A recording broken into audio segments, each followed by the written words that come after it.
Hello, tonight, and it's start time. Told you. So remember yesterday. Let's think about Pam Bondi for a sec. The shrieking harridan yesterday was pointing to 50,000 on the Dow repeatedly. $50,000, I think, was her declarative, which is, of course, on the heels of what her boss has been saying over the weekend and such. And I said it yesterday, I'm just going to say it again. If you tempt the market gods like that, they will smite you. Thousands of years of human history have proved this. She's not particularly well educated, so maybe she's not familiar with that. So, but it is the case. And so it is no shock today that the market's god says, 50,000, you dig that, okay? Boink, and down it goes. So it's been an interesting day because, like yesterday, it started off strong, and then out of the blue, for no particular reason, the floor gave way. So we're down anywhere from 1% to 2%, depending on the index you're looking at. My screen is a sea of red right now. Got 35 different short positions. The shorts that I have covered in recent weeks have all just kept going lower, sadly. It is the sort of market where you just kind of should cross your arms and just let it die. I've not fully exercised that wisdom. So I watch helplessly as my closed positions keep plunging. But I've got a whole lot of others, and those are doing all right. And you know what? I think we should look at the charts and catch up with one another. So we begin with the diamonds in honor of Ms. Bondi. And this has cut below that breakout level that I mentioned yesterday. That, as I said, would be a yellow flag. The red flag ain't waving yet. That would take a failure of this ascending trend line. I'll mention it if it happens, because that would be kind of a big deal. But I don't know how to get, I don't think you can get the Dow cash on here, but I'm pretty sure the cash index is under the psychologically important 50,000 level. So she looks like kind of a dork right now. Here's the YM. Go away. What are you saying? Good heavens. All kinds of stuff going on here. YM. This is also obviously slipped below the aforementioned breakout level. We're down 431 points on this. And of course, what we want is a failure of that ascending trend line, which would really get things going. Now, the one big earnings yesterday was Cisco. And Cisco usually never disappoints. There's like a passbook savings account. They just kind of do their thing. It fell rather hard. Cisco is down double-digit percentage, 12.5%, over $10. Hats off to any bears out there who were with Cisco. So that's terrific. That's just another feather in the cap, because even the stalwarts like Cisco are stumbling. So more broadly, looking at the spider, it has been grinding away for months. Here we have the Liberation Day bottom, and it's like a trajectory of a rocket. It sort of shoots off and then gets milder and milder and milder, and now we're sort of in this in the ionosphere, just sort of orbiting Earth.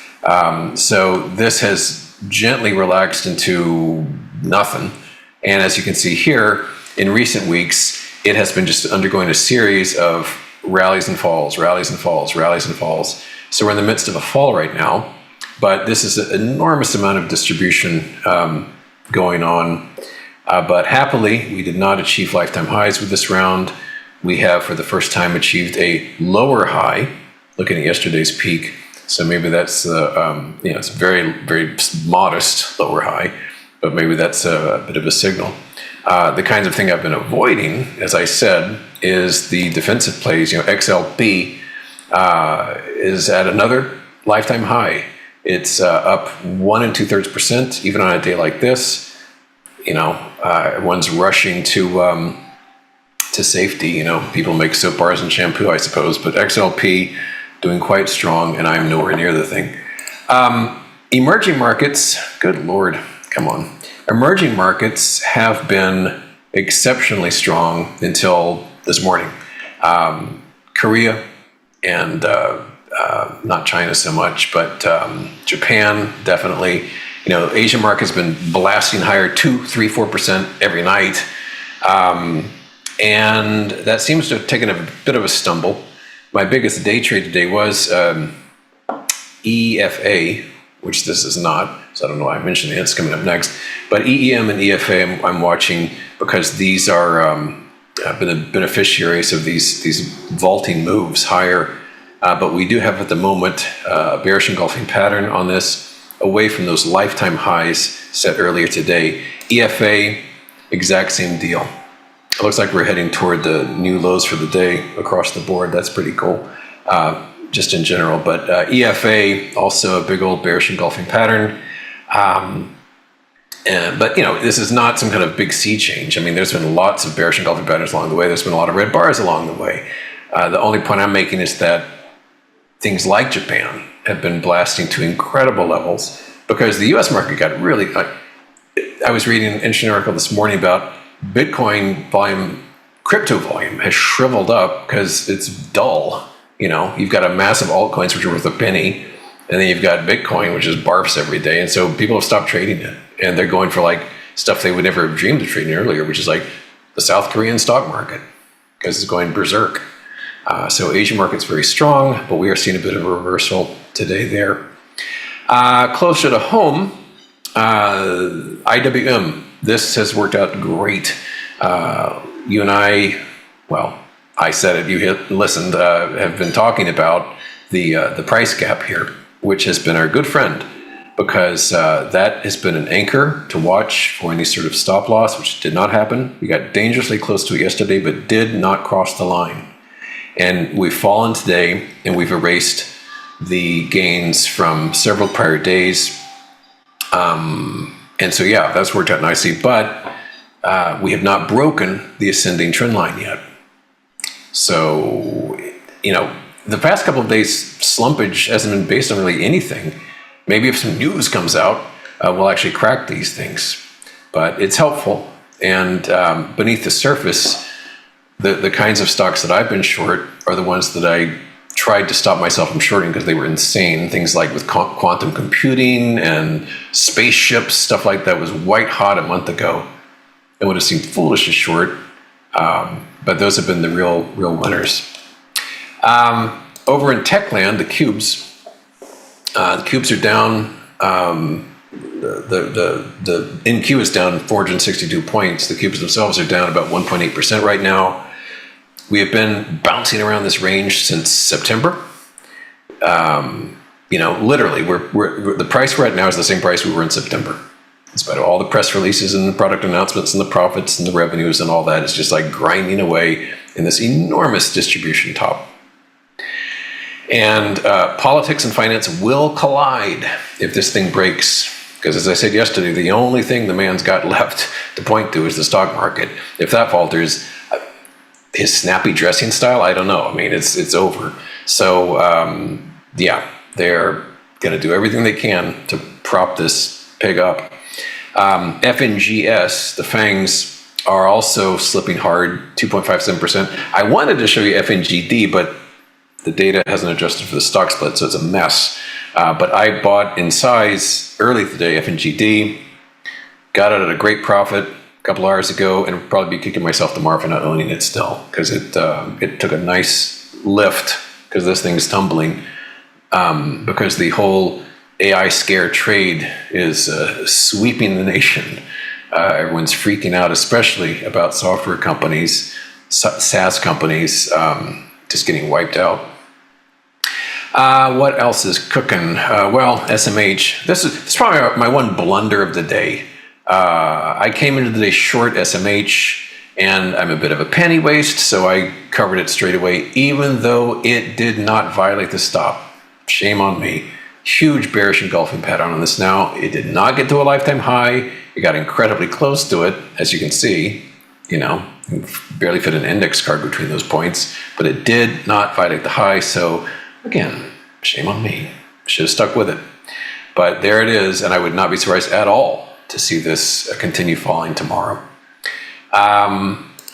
Precious metals are weak also. Assets are weak across the board. Gold, as I guessed, did not violate that horizontal ray that I've drawn. It's turned away sharply from that. And silver is really taken on the chin. Silver, it's down double-digit percent on the futures and on SLV. And so we're returning to the kinds of lows that I'm sure some people thought would be the generational bottom of this thing. But yeah, as I said, I think the highs are in for a while on these things, although ultimately I think they'll have another day in the sun. XME, the one, it's not precious specifically, but it's the mining ETF, is also down hard, almost 6%. I like to look at Bitcoin on the heels of crypto because they're kind of related in as much as for a while that people consider them safe havens. So Bitcoin is down about $7,000 from that post freak out peak.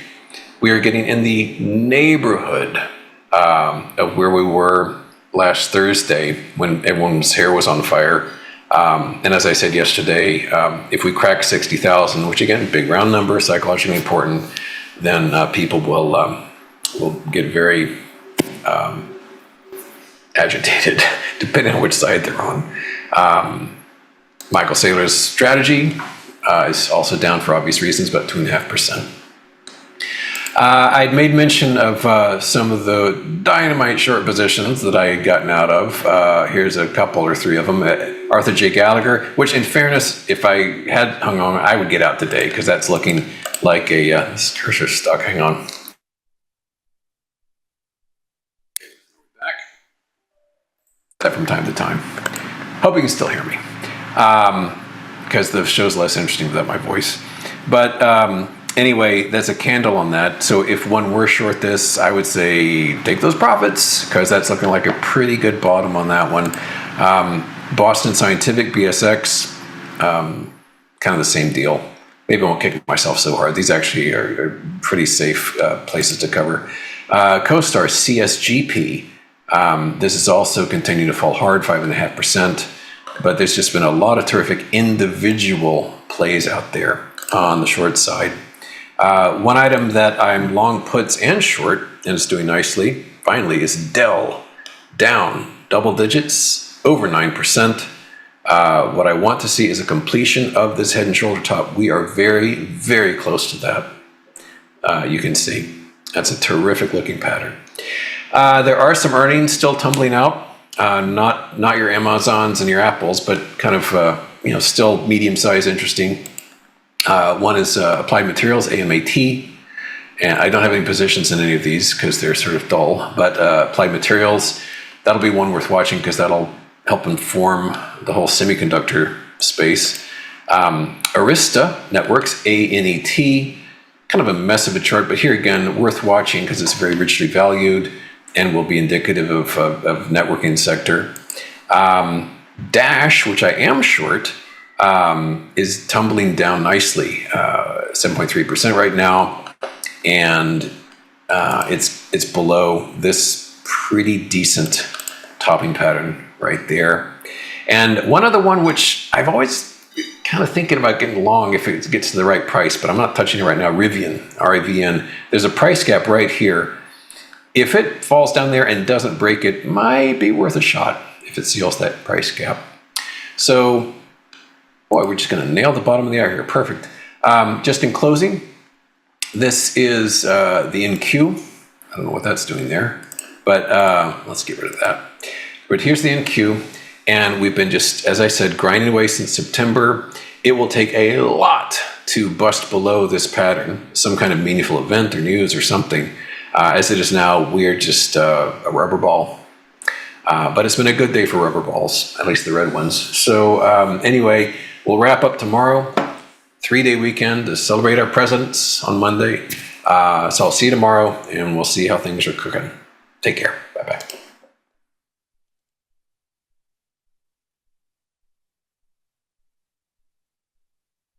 Thanks for watching. If you want more context and more ways to think about markets, check out more of our videos. And don't forget, give us a like, comment, subscribe, and watch Tasty Live.